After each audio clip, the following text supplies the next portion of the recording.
now lunchtime, and our bricklayer's working on Philippines time. We were expecting a worker early this morning. No one fronted. We had a guy just turn up now at lunchtime. He's just having some lunch first over at Tessa's uncle's, and then they'll come over. Kuya Wendell will assist, and they'll start getting some bricks put into the well, brick the walls up so it doesn't collapse in. And right now the girls are using what I was telling you about before, which is called a kalan, and traditionally used with either charcoal or wood. It'll be the first meal ever cooked on our land. Yeah, baby. This is part of the area that I slashed through on the previous video. Path over to the edge of the rice fields so we could walk through, and Tess's dad and my brother-in-law Kuya Wendell have been here through the week, and just trying to burn off everything and clear all the leaves and the undergrowth and stuff that was slashed down before. And then we can dig the tree stumps out. They'll all have to be dug out by hand, of course, so we can get enough cleared area and level out up there, just the other side of where the bricks are, where the sun's shining, which is the site for the house, between the well and the piles of bricks.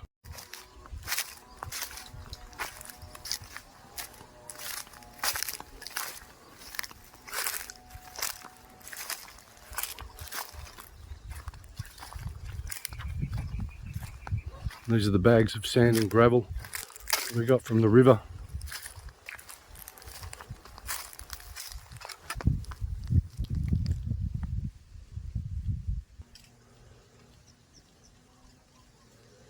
A lot of rock they had to dig through too, or chip through.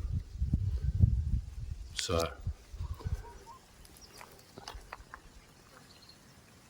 once that's bricked, we'll then have a water supply here, and we can start using that to make some more hollow blocks. We picked up 8 bags of cement and 20 pieces of 10mm rebar and some tyne wire that we brought out that the guys will use with the hollow blocks to brick the sides of the well. But all this has been burned off now, so you can actually see where you're walking here. There's a yellow cobra somewhere here on this land that's the size of Tessa's calf muscle, according to one of Tessa's sisters. She was over here and saw it.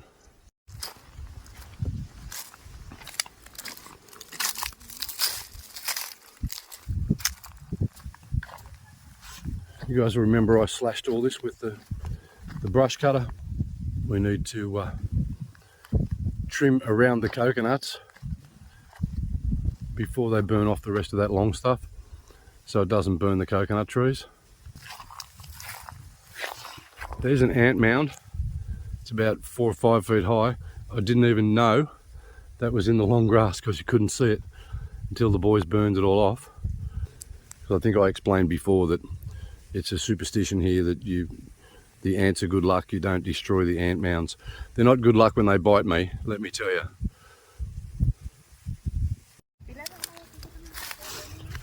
So the boys are here getting some work done now, just getting the bricks moved up the top. Kuya Wendell there in the red, assisting. He's always been my second worker. Doesn't matter who the first worker is, he's always the second worker. All Filipinos are hard workers. Even the women. Are you a hard worker, babe? Yes, I am.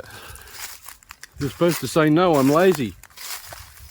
No, I'm princess. Not really. I'm still hard working. Yeah, you are. Everyone saw you with the brush cutter, the grass cutter, babe, cutting the grass.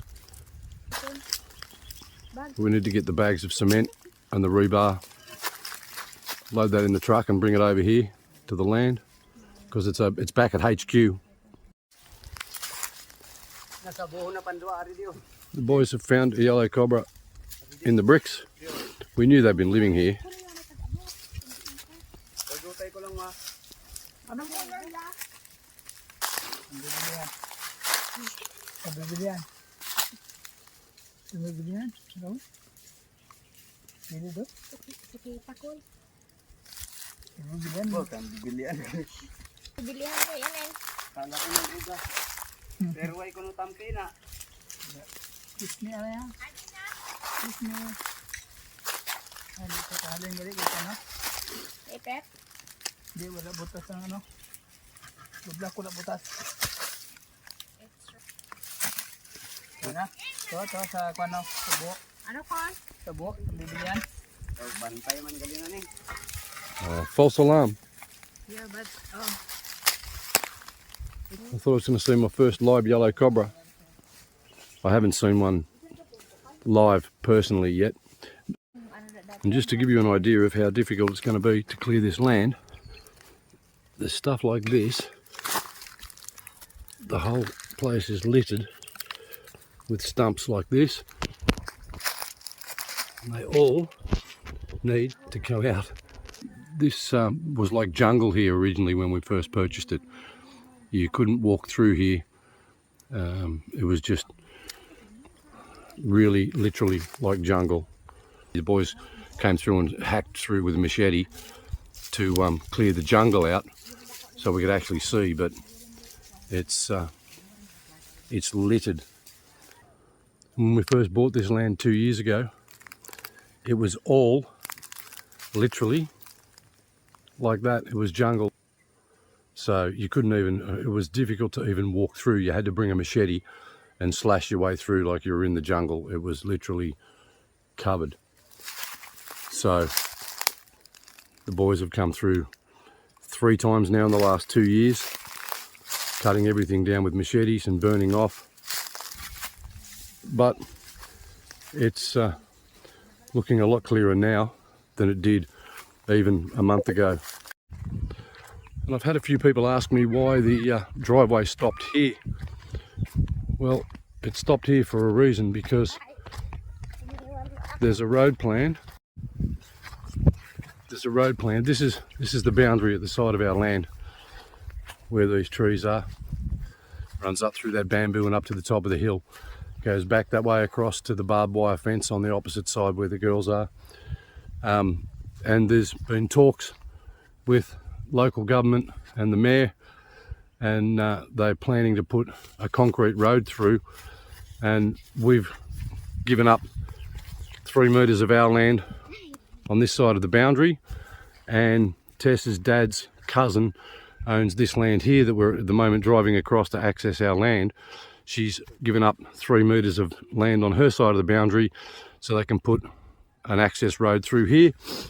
Tess's father, Papang, has given up land through the middle of his rice fields so the road can go through. But there's 7 or 8 other landowners. Tess's uncle Ray is one of them. He's offered to give up land on his boundary. So they're trying to put the road through on the boundary of people's land so it's not running right through the centre of anyone's property. And if that happens, there'll be a concrete road running straight down here. So there was no need to run the driveway any further. Concrete all the way to here, and then we'll just turn off the concrete and onto our driveway, which is only 100 metres long. So fantastic if that happens. If not, there's always a plan B. This was this section so far with the work that's been done was 23,000 peso. So, which is not a huge amount. So try doing that in Australia, putting an access road like this through for $500. So the boys have shifted all these hollow blocks.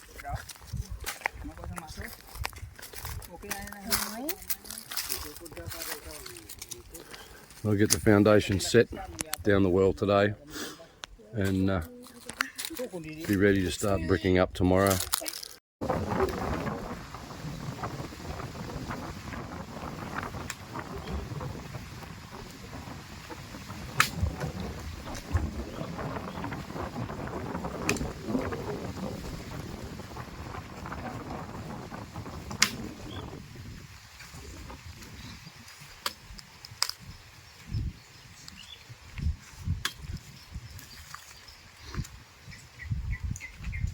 stuff's everywhere.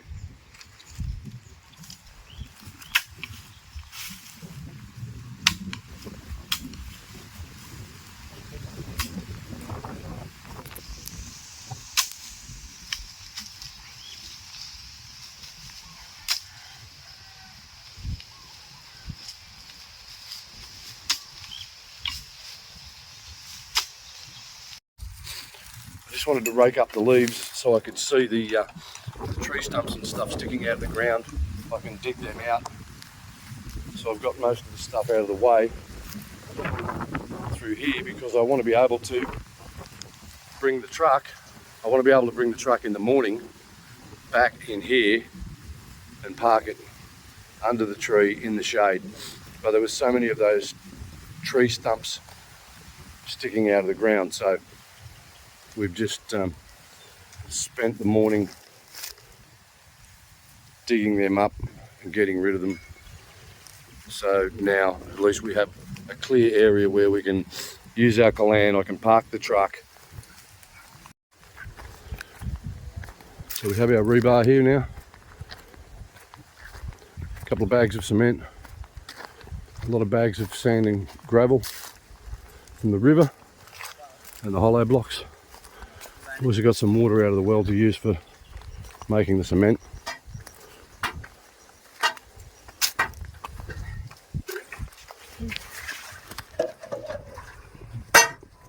Careful, baby. Base dumandog.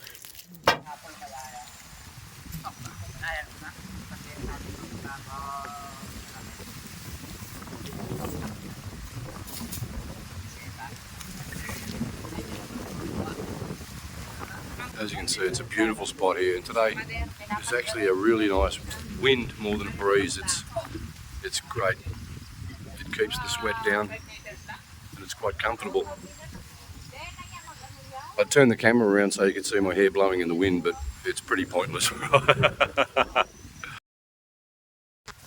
we just had to do a quick trip to Balud and get a few supplies, and I'd forgotten my work gloves when I came out here, so it didn't take this city boy long using the pick to get a blister on my hand and pop the blister. So I had to go and get some gloves. I couldn't get work gloves here. The best I could get was these rubbery, they look more like motorcycle gloves, but any gloves is better than none. So, but I have managed to clear all the tree stumps out of the ground just here, so we could get the truck in off the road and in under the tree. So small area cleared, but that's the main thing. Is we've got an area here where we use the Kalan for cooking. We have the water and making coffees and stuff.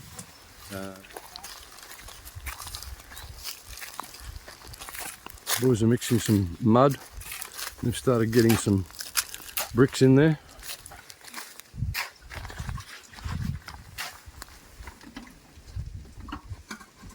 We just started laying some bricks down there now, right at the base.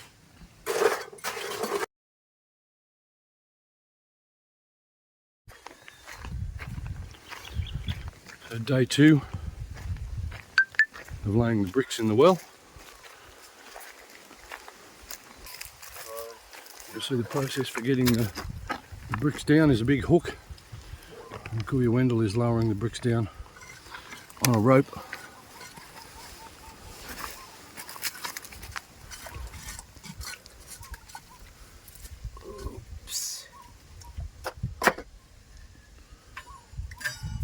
Uncle Calbo gets them down the bottom and is laying the bricks there.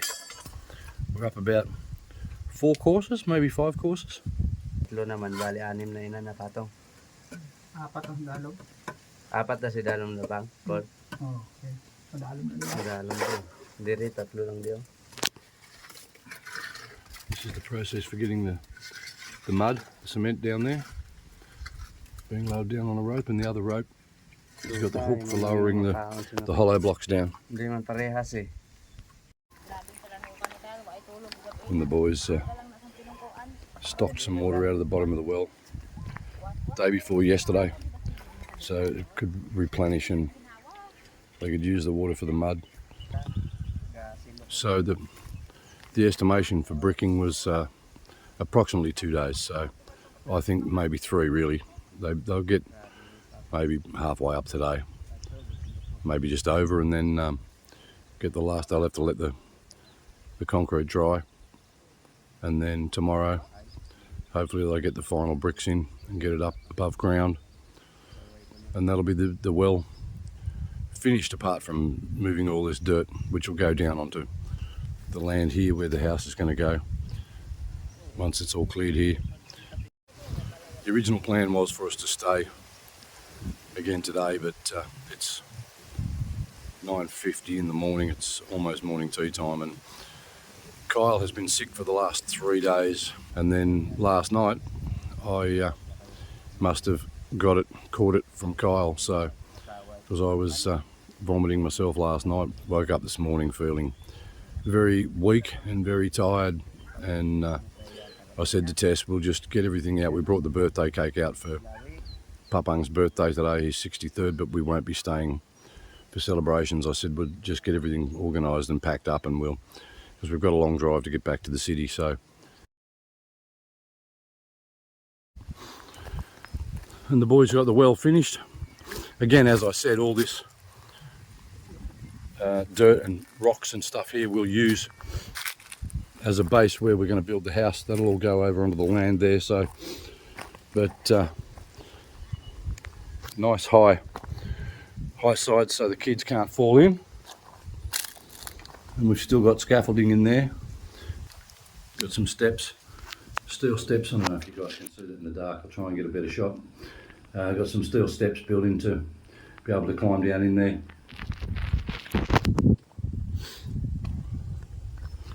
But yeah, that's completed now.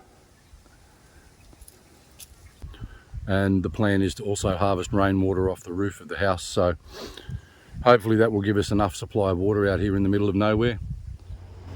So that's where we're up to with the off-grid at the moment. We've got the road completed, we've got the well completed now, so we have water supply to manufacture more hollow blocks, and we've started to clear off the land. We've been clearing the land off for a long time, bit by bit, slashing stuff and burning off a lot of the tree stumps and logs and stuff like that. So we're getting there slowly.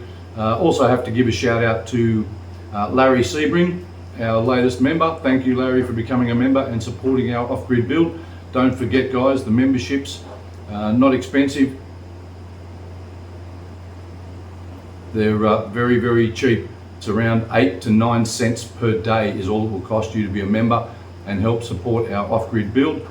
Now that we're monetized, we're actually starting to get a little, and we're putting every cent we get from YouTube into the build. So stay with us, share our channel, and help us grow even further, guys.